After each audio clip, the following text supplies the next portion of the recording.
guys, if you saw my Halloween special, you'd know that we encountered some paranormal activity at the Llewellyn house. We teamed up with the paranormal investigators and they showed us around, let us use their equipment and took us on a night that I'm pretty sure we are going to remember.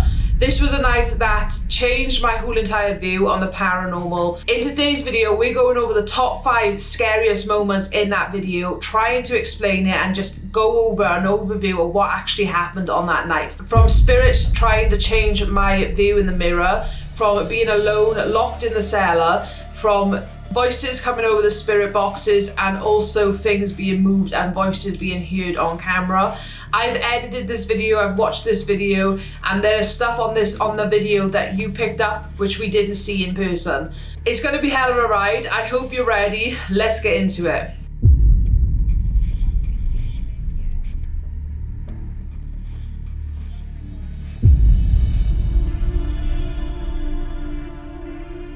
Alright, the mirror game. The challenge here was to invite spirits to come into my reflection and change my reflection, change how I see myself and change how I feel. This one I've seen other people do and I've always wanted to try it, and I'm kind of regretting the fact that I tried it because I just can't explain what actually happened or how I actually felt.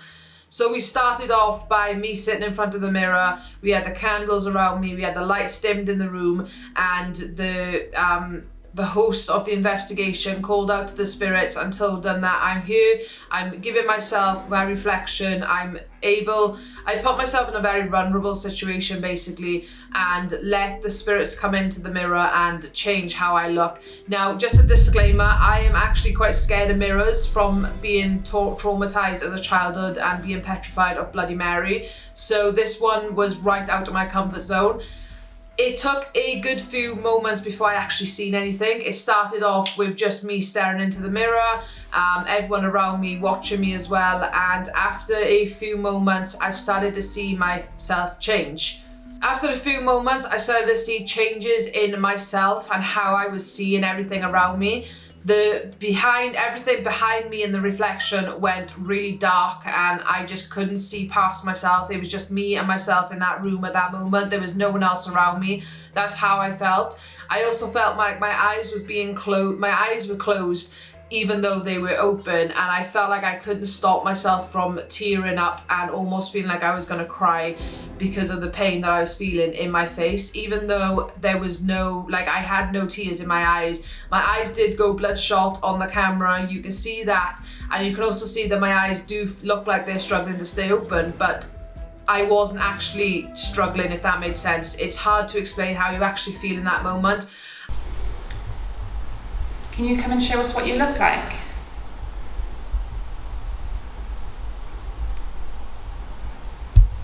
Can you use Katie's reflection to show us?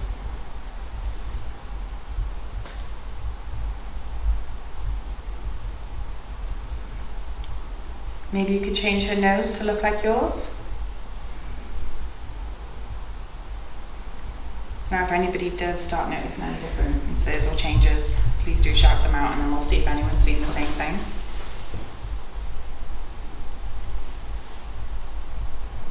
It's really weird.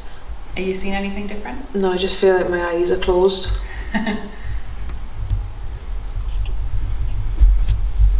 I definitely felt like something was there. Was it just the fact that I was staring into the mirror? I don't know. Was it the fact that something was actually there trying to change my view? I don't know. Others around also said that they see my face drooping in right here. I felt that a little bit. I also felt like I was seeing more wrinkles on my face than what I normally have. Like, I'm getting old now, I'm gonna get wrinkles. But I was definitely feeling like I was seeing a lot more wrinkles on my face, and I also felt like my nose went like twisted a little bit in a really weird way. I look old. Yeah, I was about to pick that up. And don't take it the wrong way, but you look more masculine, but I don't mean... No, I know what you mean, I can see it.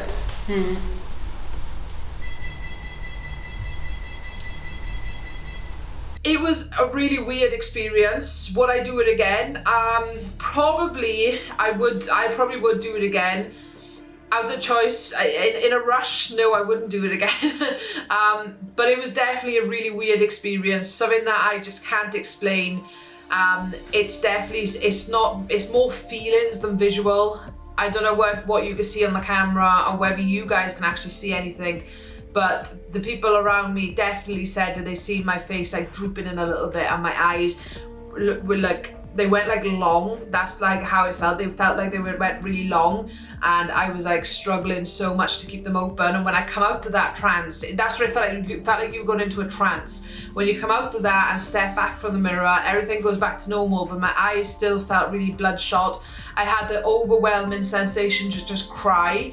And I'm not too sure how it works, but it's a really weird experience. I don't know whether it's because you're staring at yourself for so long, or whether the lighting makes everything seem a little bit more off, but something definitely changed.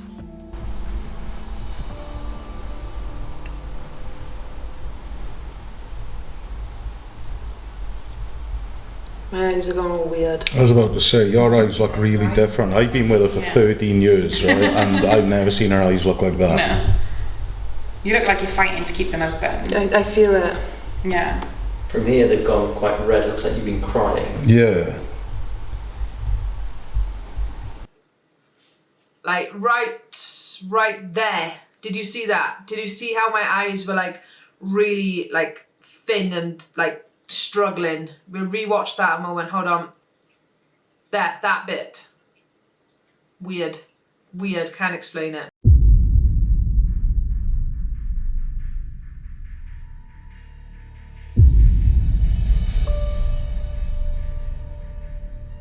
Now this next moment, I'm still not sure what to make out of it. I'm still not sure what to think about it. So this room was a room that had a chair in it. Now that chair is said to believe that the person who owned that chair in the spirit world now, doesn't like females sitting on it. So we've got Finn to sit in that chair. First off, there was a couple on that chair. We got her to move that on the floor and then sit in the chair.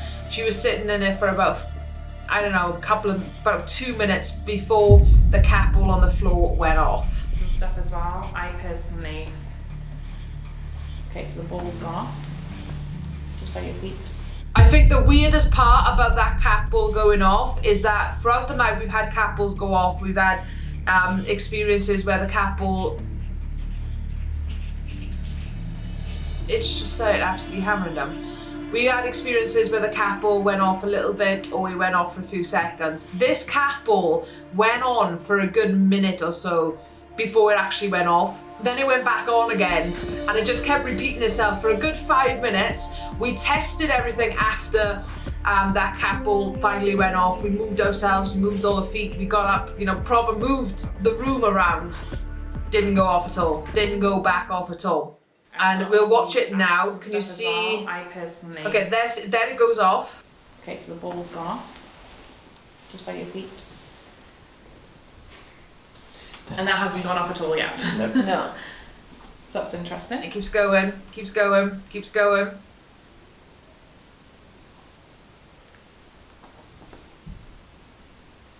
So the chair theory works.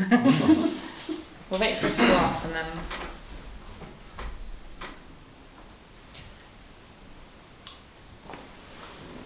Doesn't want to Oh, go off. doesn't It's want to going on for a while, isn't it? I too, man. Probably saying, get out of my chair. Well, it could be just stood there. You moved it off the chair. Yeah. So it's probably like, well, I was sitting there. I should have asked first.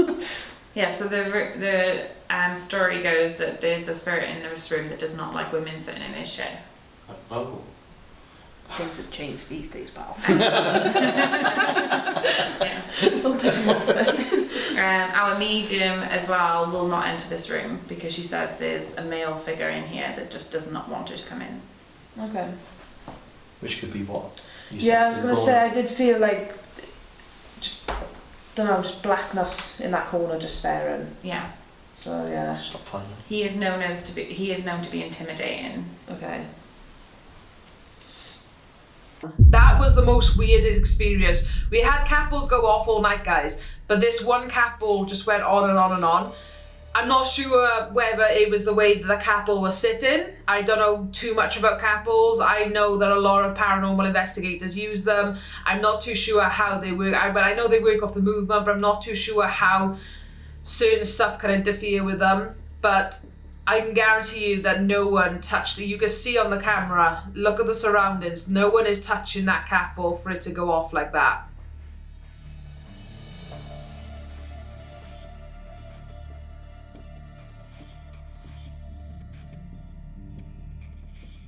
Then, in the same room, we had this little gadget. It was like, I don't know what, I'll put the name up somewhere around here, but it was like a little spirit box thing. There's no microphone, but it just generates random words that apparently the spirit speaks into, and then that comes out with like what they're saying. It's like an open dictionary kind of thing. So during that room, we were getting encounters of stuff like stand up, don't sit, yes, no, diary. We were captain, and it was apparently a captain's chair. We were getting stuff in that room that made sense to that room. It was so weird. Does it upset you that there's a woman sitting in your chair? Just lift you up. If it happens, I'm gone, guys. I mean, Okay, it does say get up. get up. No, it doesn't. Oh my god, can I get a quick shot? Yeah, I'll of stay there a minute. It does stay up, That's yeah, cool. it will Oh stay my on the god, screen. man. Get up. No, she's not. That's her chair now. I mean, considering the up. context. That's quite good. I also felt like there was someone standing in the corner of that room. Now, that was the only room that I felt on edge at. The other rooms I didn't feel too bad, but this one room was the only room that I felt really edgy on. I felt like there was someone standing right in the corner of the room, in the darkest corner of that room, just staring at us, like didn't want us to be in there at all. It was a really weird atmosphere in that room compared to the rest of the rooms. Weird.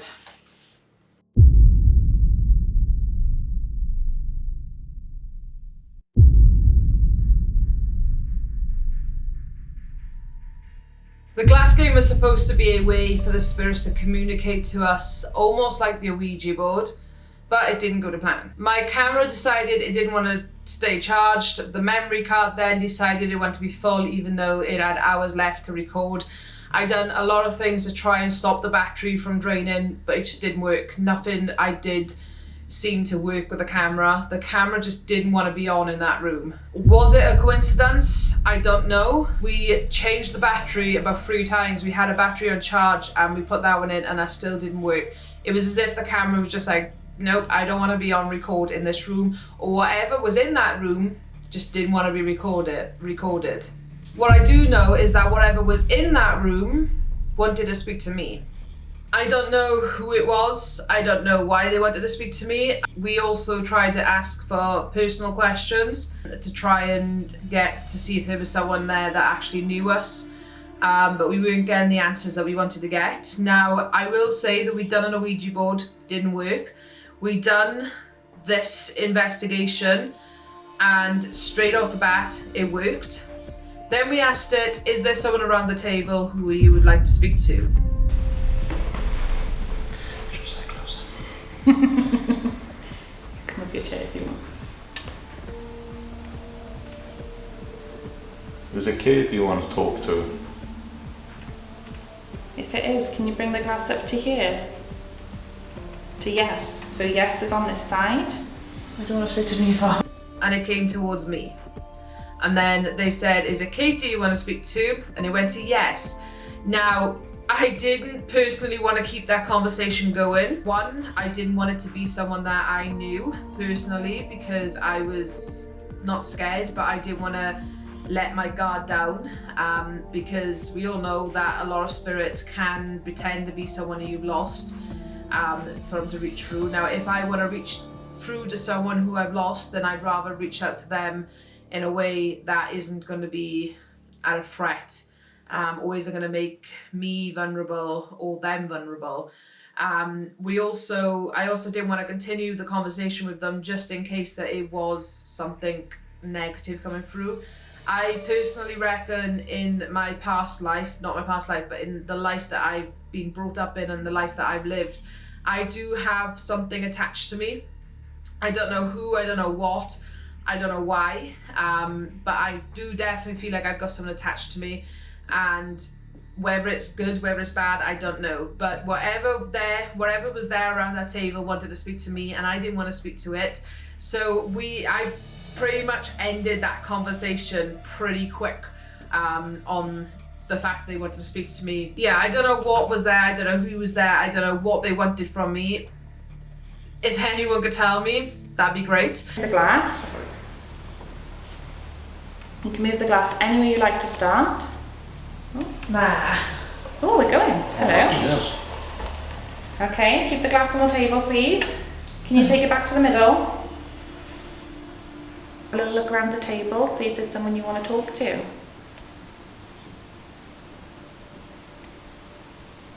Or if you don't mind, take it to the empty spot.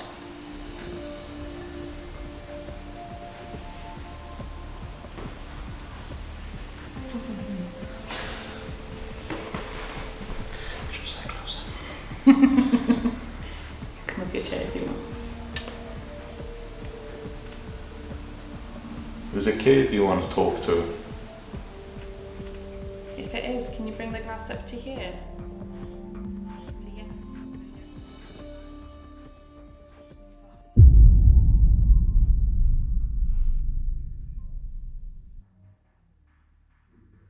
Now this is where it gets more serious. I went into the cellar alone, blindfolded, and noise cancellation earphones on. I went in to see if I could sense anything, but what I actually felt down there was intense. The air was thick. I couldn't see, I couldn't hear anything, I could only feel, and what I felt was like someone was standing there over me. I felt like I was suffocating. Now I will say when I come out of there, I did tell anyone, yeah, I felt fine, but I was trying to figure out my senses back to reality and figure out what I actually felt. Everyone told me I was brave. I felt brave. I was absolutely crapping myself, and you can see that in the video.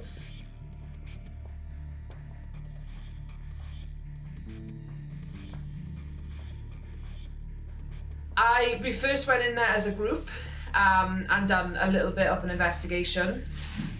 My legs have gone dead. We first went in there as a group. She showed us around, done a little investigation with her. She explained everything to us, explained the room to us, and then she said, does anyone want to go down into the bottom bits? And I was like, yep, I'll do it. You know, content, gotta be done. You know, this is my video. I'm the show of the video. Let's do it. Let's get this over and done with. And then she said, would you like noise cancellation, headphones and blindfold? And I was like, instantly I said yes, but instantly I regretted it. The first bit I was in there down the bottom, the group was up the top, and I felt unwanted. Definitely in the bottom bit, I felt unwanted. There is times where you can hear the other group and they're saying like, if you're down there with her, can you touch her nose? Can you touch her hands? What else was there? I think they said, can you touch her head? Can you whisper into her ear? There was stuff like that they were saying and asking the spirits to do, and I was getting a reaction, but I was getting a delayed reaction, which you can see in the video. Okay, so we've got Katie sat on that down by there with headphones and a blindfold. So she can't see or hear anything right now, but she would be able to feel if you touched her.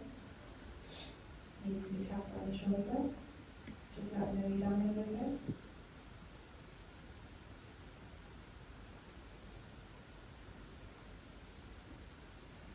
I came out of that one because I started to feel like someone was over my shoulders, pushing down on my shoulders, like literally like two hands either side of my shoulders, pushing down on them, like really, really hard. That I got up actually, as you can see here, I got up and sat on the floor to see if that'd make a difference because I was hitched over and it didn't. So I got out to that moment, went back to the group.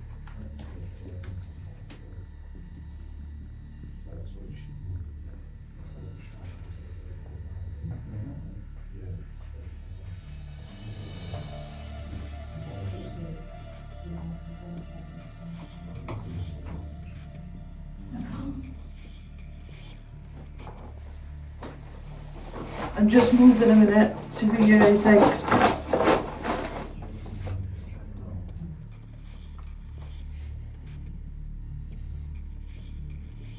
yeah, it was weird. It was a weird feeling. Then, I don't know how this happened, but for some reason, I then volunteered to stay down there again on my own with the same headphones and the same blindfold, but this time they were out of the room and I was there on my own, the entire cellar, on my own, with no one else around. And it was absolutely terrifying. I'm grateful that I had the headphones and the blindfold on because I don't think I could have done it without them two there. They were definitely my support system at that moment. I put the camera on me. You can hear weird things on the camera. Like, listen to this.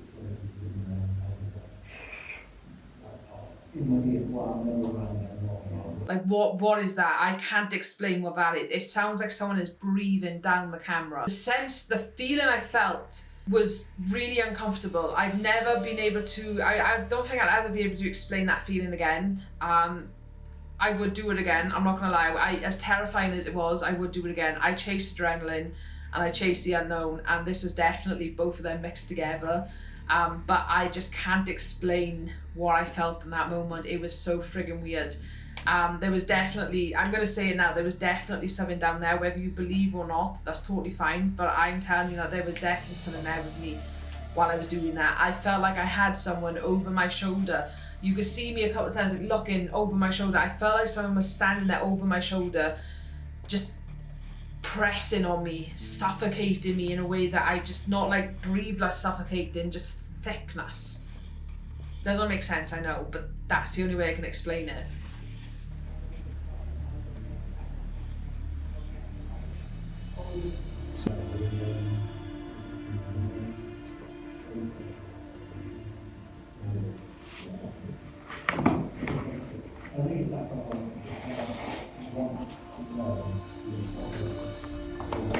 I think what done it for me to come out to that moment was that feeling of someone being there, and I felt like my hands were being tickled, and then for some strange reason I felt like someone was like brushing up against my face by here, like literally this close to me.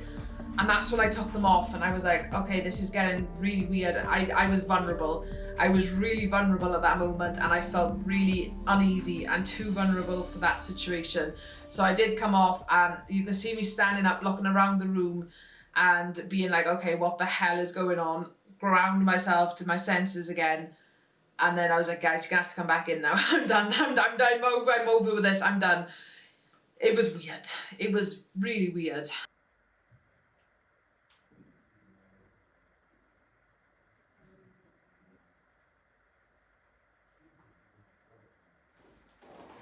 Sure, you can come in now, mind.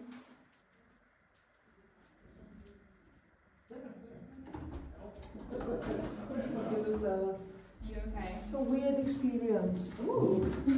So after everything we experienced at the Llewellyn house, what did I really encounter? Was it just a series of coincidences, or is there actually something paranormal going on there? After feeling what I felt, the feelings that I just can't explain, the things that I've seen watching this video back, I'm really not too sure what to think. A lot of things I can explain, a lot of things I can try to explain, but it's more of the feelings that I felt in that place that I just can't explain. But one thing I do want to know is, I want to know what you guys thought. I want you to drop your thoughts down below and let me know what you actually thought about what I've just shown you and what I've explained and what you've seen in these videos. If you do want to see any more videos of me going in and doing some paranormal activities, sleepovers in these paranormal activity places, more videos like this where I just sit down, speak to you and go over my videos with you, then make sure you let me know by hitting that subscribe button, like this video, and also comment down below so I know who's actually engaging and what your actual thoughts are. And trust me, I really enjoy these videos and I really enjoy the paranormal. I enjoy not being able to explain what I've just witnessed and what I'm feeling, and also trying to explain what I've just witnessed and what I felt. There's just something about the unknown and the paranormal that just grabs me and just brings me in, and I'm like, boom, I'm hooked. It's like a horror film, but in real life, a 4D horror film. But you're actually there. It's weird. If you do want to see more, guys, let me know, because I want to do more. And trust me, this isn't the end. This is just the beginning. Let me know what you think down below, and I'll see you all in the next video. Peace. Bye guys. Also,